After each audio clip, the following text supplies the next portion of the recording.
So I'm 6 years old, and it's summer, and I'm standing in my neighbor's yard, watching Tony and Michael Armeo dribble a soccer ball around me like I'm a tree rooted in the ground.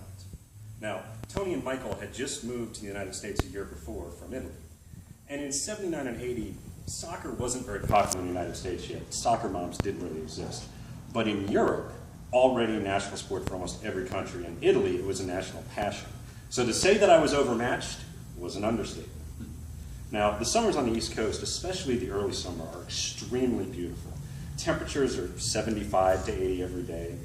The rains that have drenched everything through March and April abate, maybe a few thunderstorms, but generally it's dry and warm.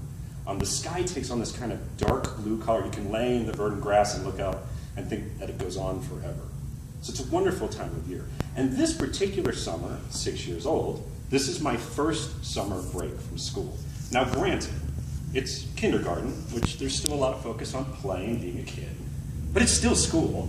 And we did learn, like I remember learning when I came back from summer break, that the number 7, 9 at the end of the date had to change to an 8 and a 0. Not understanding that that's a big deal, that it's a new decade.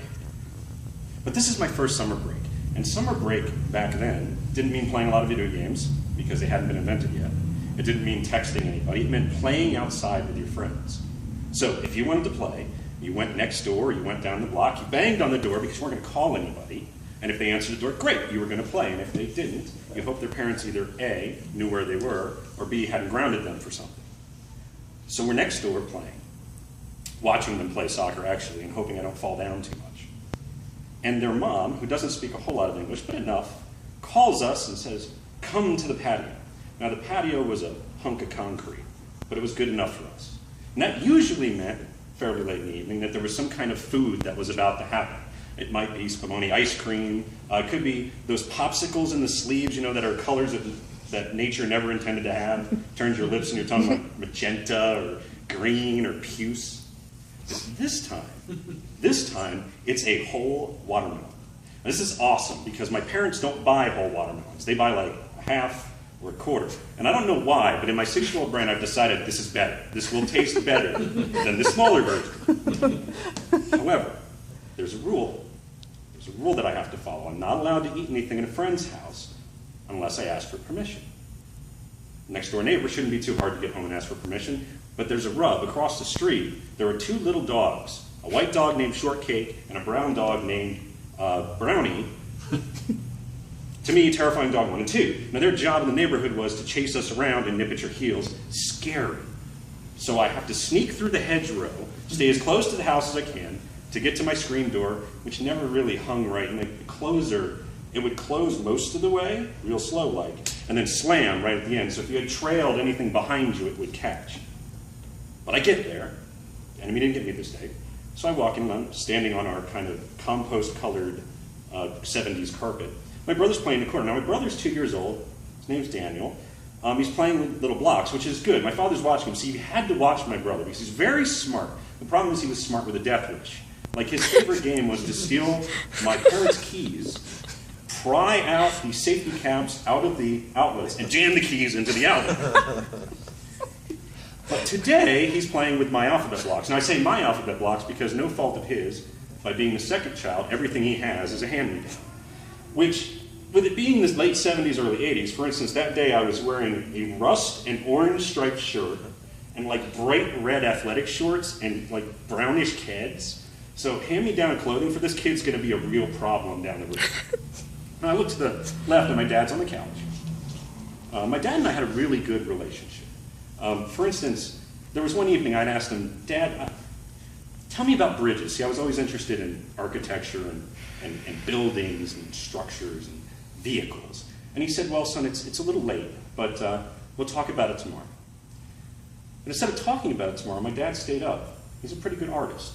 And he drew pictures of every kind of bridge he could think of. So my dad grew up in New York City. So he had actually watched during the 50s and 60s the building of some of the great structures in New York, like the Verrazano-Narrows Bridge. So when I woke up the next day, he gave me a seminar on bridge building.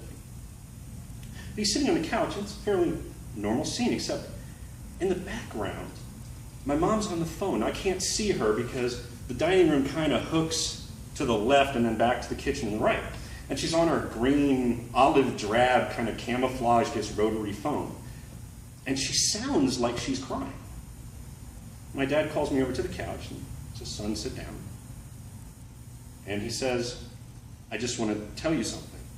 I'm leaving, and I just want you to know that I'll be back to see you, and I love you very much." Now, I'd like to tell you that my 6-year-old self had some sort of visceral, emotional response, or I threw my arms around my dad's leg and begged him not to go. My 40-year-old self knows that that's an appropriate response. But at 6 years of age, there's no real understanding when there's a big change happening, because you've known what you've known, and that's all you know. So instead of responding that way, I said, "Well, that's great, Dad. Can I have watermelon next door?" And he said, "Sure, son. That's fine. Have as much as you want." So I go back next door. Now, understand that at this point in your life, at 6 years old, watermelon is the greatest toy ever invented, okay? Because those seeds can be projectiles in so many ways. You can spit them, you can throw them, you can shoot them. We have the time of our lives making a mess everywhere. But it is starting to get dark, dusk is upon us, and I know, without being told, that darkness is the time for me to come home. So I'm excited. I've had a great day playing. Come back to the house, and I go in through that rickety screen door. And I want to tell my dad what I've done. And look around. My dad's gone. And that's the day that I learned the word divorce. Thank you.